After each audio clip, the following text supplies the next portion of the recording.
दोस्तों, किसी गांव में श्यामू नाम का एक किसान रहता था। स्वभाव से वह बहुत ही अच्छा था।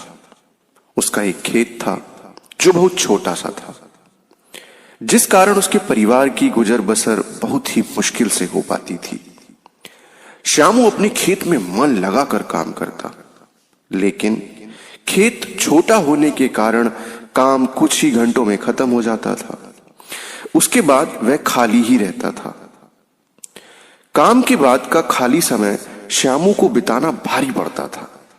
इसीलिए उसने एक दिन सोचा, क्यों ना इस खाली समय में गांव के ही सेठ के खेत पर मजदूरी कर ली जाए। इससे खाली समय भी कट जाएगा और घर में पैसों की कमी भी कुछ दूर हो जाएगी।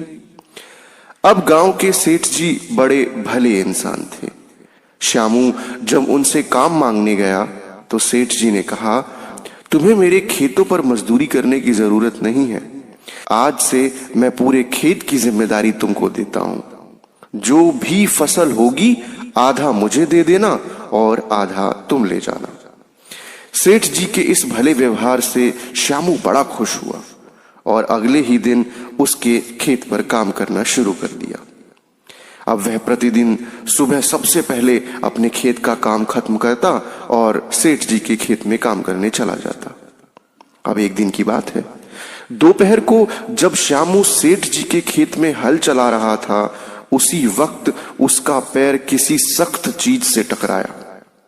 जब उसने मिट्टी को हटाकर देखा तो वहां मिट्टी से बना एक छोटा मटका था, जिसके ऊपर लाल रंग का कपड़ा बंधा हुआ था। श्यामू पहले तो थोड़ा डर गया, लेकिन फिर भी उसे थोड़ा साहस करने की इच्छा हुई और मटके पर बंधा कपड़ा हटाया। जैसे ही उसने मटके के अंदर देखा, उसके आश्चर्य का ठिकाना न रहा। उसमें सोने के कई आभूषण भरे हुए थे। श्यामू को अब समझ ही नहीं आ रहा था कि वह इन कीमती आभूषणों का क्या करे। एक और वह सोचता कि इसे सुनार को बेचकर अपने घर की पैसे की तंगी को हमेशा के लिए खत्म कर देता हूं। वहीं दूसरे ही पल सोचता कि जमीन सेठ जी की है, ये उनको ही सौंपना उचित है। काफी देर तक उलझन में पड़े रहने के बाद वह अंत में सेठ जी के घर चला गया। उसने सेठ जी को सारी कहानी बताकर मटका उन्हीं के सामने रख दिया।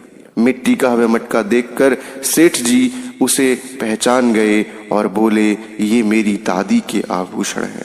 मैं कई वर्षों से इसे खोजने की कोशिश कर रहा था, पर मुझे पता नहीं था ये कहाँ गड़े हुए हैं। इन्हें अचानक खोजकर तुमने बड़ा उपकार किया है। तुम्हें इस काम के लिए कोई बड़ा इनाम तो मिलना ही चाहिए। सेठ जी, मुझे आपने खेत पर काम दिया, यही बहुत बड़ी बात है। अब मुझे कोई इनाम नहीं चाहिए। श्यामू ने सेठ जी से हाथ जोड़कर आग्रह किया। फिर सेठ जी ने कहा, श्यामू, मैं जानता हूं कि तुम बहुत मेहनती और ईमानदार हो, लेकिन इनाम तो तुम्हें स्वीकार करना ही होगा। सेठ जी थोड़ी देर रुके और कहा, मेरे जिस खेत पर तुम काम कर रहे हो वह खेत आज से तुम्हारा हो गया। तुम उसके मालिक हो। सेठ जी के मुंह से यह बात सुनकर श्यामू खुशी से झूम उठा। उसकी आंखों में खुशी के आंसू थे। वह मन ही मन सोच रहा था कि यदि वह लालच में पड़कर अपनी ईमानदारी को भूल जाता तो उसे इतना बड़ा इनाम नहीं मिलता।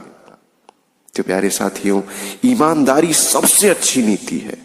थोड़े से लालच के लिए किसी के साथ बेईमानी नहीं करनी चाहिए। तो इस प्यारी सी कहानी में इतना ही।